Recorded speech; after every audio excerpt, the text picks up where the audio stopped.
मित्रांनो, हेच आहे ते ठिकाण, की ज्या ठिकाणी आपल्या अख्ख्या महाराष्ट्राचं लाडकं दैवत हो, आपला विठुराया ज्या ठिकाणी होता, तेच हे कर्नाटकातील ठिकाण हंपी आणि हंपीमधील या भागाला म्हणतात विठ्ठलपुरा. अप्रतिम वास्तुकलेचा नमुना असलेला हा भाग अक्षरशः आपल्याला वेड लावून ठेवतो आणि पाहत राहावा असं हे ठिकाण आहे. हंपीमध्ये असलेलं मोस्ट पॉप्युलर डेस्टिनेशन कुठलं असं जर तुम्ही विचारलं तर हे आहे मोस्ट पॉप्युलर डेस्टिनेशन म्हणजेच विठ्ठल मंदिर. या ठिकाणी अजून एक वैशिष्ट्य आहे. ते असं आहे की या ठिकाणी असलेला हा दगडी रथ की ज्याची चाकं जागेवर गोल फिरायची एकेकाळी. किती सुंदर वास्तुकला असेल तुम्ही कल्पना करू शकता.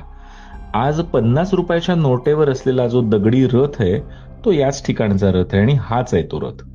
विठ्ठल मंदिराच्या प्रत्येक खांबांमधून सप्तसूर आजही ऐकू येतात.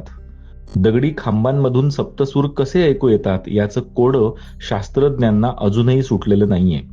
प्रत्येक खांबावर रामायण आणि महाभारतातील प्रसंग इथल्या गाईडकडून नक्कीच ऐकून घेतले पाहिजेत, कारण पटकन आपल्या ते लक्षात येत नाहीत आणि हजारो शिल्पकृती या विठ्ठलपुरामध्ये आपल्याला अक्षरशः वेड लावतात. या ठिकाणी आत्ता विठ्ठल नाहीये. मुघल सुलतानांनी जेव्हा आक्रमण केलं तेव्हा काही महिने या ठिकाणी फक्त तोडफोडच झाली. तरीही आज जे उभं आहे ते पाहून आपण स्थितप्रज्ञ होतो, भारावून जातो. मग करताय ना प्लॅन?